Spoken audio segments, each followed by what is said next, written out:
Hello दोस्तों, आज की इस वीडियो में हम लोग जानेंगे वाटर के पैरामीटर डिफरेंट जोन में। जैसे वाटर का पैरामीटर क्या होते हैं। उसके बाद जो हमारा डीएम वाटर रहता है उसके पैरामीटर देखेंगे। बॉयलर ड्रम में वाटर के पैरामीटर, स्टीम का पैरामीटर क्या रहते हैं, ब्लो डाउन में और जो हमारा कंडेंसेट रहता है उसमें जो डिफरेंट डिफरेंट जोन है उनमें वाटर का पैरामीटर देखेंगे। सबसे पहले है रॉ वाटर। रॉ वाटर की जैसे कि हम लोग जानते हैं, जो हमारा कोई रिवर है या जो रिजर्वायर है वाटर का, उसमें से रॉ वाटर आता है पावर प्लांट में। उसको हम लोग फिर प्रोसेस करके डीमिनरलाइज वाटर में कन्वर्ट करते हैं। तो जो रॉ वाटर में रहता है पीएच 7.2 से 8.2 रहता है। जो हार्डनेस रहता है वो 300, लगभग 300 पीपीएम रहता है। इसमें सी एच रहता है और 250 पीपीएम रहता है। इसी प्रकार जो डिफरेंट डिफरेंट है, जैसे इसमें सबसे इम्पोर्टेंट है सिलिका। जो सिलिका है वो है 225 पीपीएम तक रहता है। वो जो कंडक्टिविटी है वो 1000 रहता है, 1000 माइक्रो पर सेंटीमीटर। और टीडीएस है वो 650 पीपीएम रहता है। तो इन सबको हमें कम करने के लिए हम लोग इस वाटर को प्रोसेस करके डीएम वाटर में कन्वर्ट करते हैं। तो इसके बाद जो हमारा डीएम प्लांट रहता है उसका कुछ लेआउट है। रॉ वाटर सबसे पहले हमारा आता है मल्टीग्रेड फिल्टर में। मल्टीग्रेड फिल्टर में जो सस्पेंडेड सॉलिड रहते हैं जैसे सिलिका, क्ले वगैरह, तो उसको रिमूव करने का काम रहता है मल्टीग्रेड फिल्टर का। उसके बाद आता है activated carbon filter. Activate carbon filter में जो क्लोरीन रहता है वाटर में उसको रिमूव करने का काम रहता है ये एक्टिवेटेड कार्बन फिल्टर का। उसके बाद आता है स्ट्रॉन्ग एसिड कैटाइन। इसमें जो हमारा जो पॉजिटिव आयन रहते हैं, जैसे इसमें कैल्शियम मैग्नीशियम के, उसको रिमूव करके जो है इसमें एस से हम लोग इसको चार्ज करते हैं।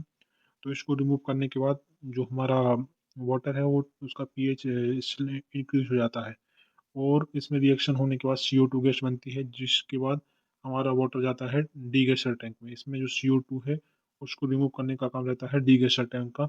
डीरेटर के जैसे काम करता है, इसके ऊपर से स्टीम आती है और नीचे से पानी आता है, तो वह है जो ऑक्सीजन है वह CO2 है, वो रिमूव होके एटमॉस्फेयर में वेंट के थ्रू बाहर निकल जाती है। डीगैसर टैंक के बाद आता है वीक बेस एनाइन में। उसके बाद स्ट्रॉन्ग बेस एनाइन में जो हमारा नेगेटिव आयन होते हैं जैसे Cl- SO4-2, ये सब आयन इसमें से रिमूव हो जाते हैं।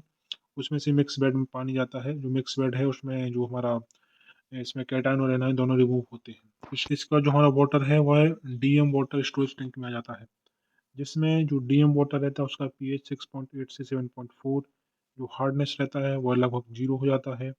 टर्बोडिटी भी जीरो हो जाता है। पी एल्किनिटी, एम एल्किनिटी लगभग सबको जीरो हो जाता है। और सिलिका लगभग 0.2 पीएम रहती है। टीडीएस भी लगभग 10-12 के आसपास रहता है। कंडक्टिविटी ऑलमोस्ट जीरो हो जाती है। उसके बाद जो डीएम स्टोरेज टैंक है उसके बाद हमारा जो वाटर है वो आता है डीरेटर में। डीरेटर में जैसे कि हम लोग जानते हैं वाटर को हम लोग प्री हीट करने का काम करते हैं, और उसमें जो CO2 या जो O2 रहता है, जो डिजॉल्व गैसेस रहती हैं, उसको रिमूव करने का काम डीरेटर का रहता है।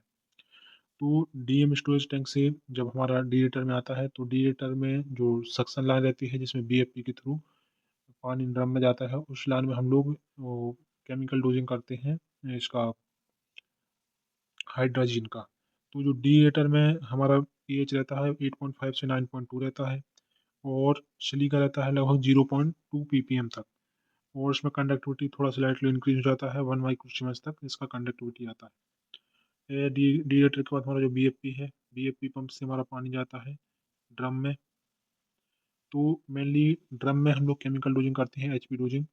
जो हमारा जो हमारा ट्राइसोडियम फॉस्फेट रहता है उसका डोजिंग करते हैं। तो इसके बाद जो ड्रम का पीएच है वो बढ़ जाता है, लगभग 9.3 से 10.8 रहता है। और इसमें जो एम एल्किनिटी है वो 1000 से 300 पीपीएम तक रहती है। पी एल्किनिटी रहती है 5 से लगभग 20 के बीच में। सिलिका कंटेंट इसमें बढ़ जाता है, 2 पीपीएम रहता है। और जो कंडक्टिविटी है वो भी इंक्रीज हो जाती है, 200 से 1500 तक चली जाती है। टीडीएस भी लगभग 200 से 3000 के बीच। और जो PO4 है, क्योंकि जो हमारा ट्राइसोडियम फॉस्फेट है उसमें फॉस्फेट रहता है, तो जो PO4 का वैल्यू है वो 20 से 40 के बीच में रहता है ड्रम में। एक ट्रिकी क्वेश्चन है जो मैं आपसे पूछता हूँ कि हमारा बॉयलर ड्रम है उसका हम लोग टेम्परेचर कितना मेंटेन करते हैं।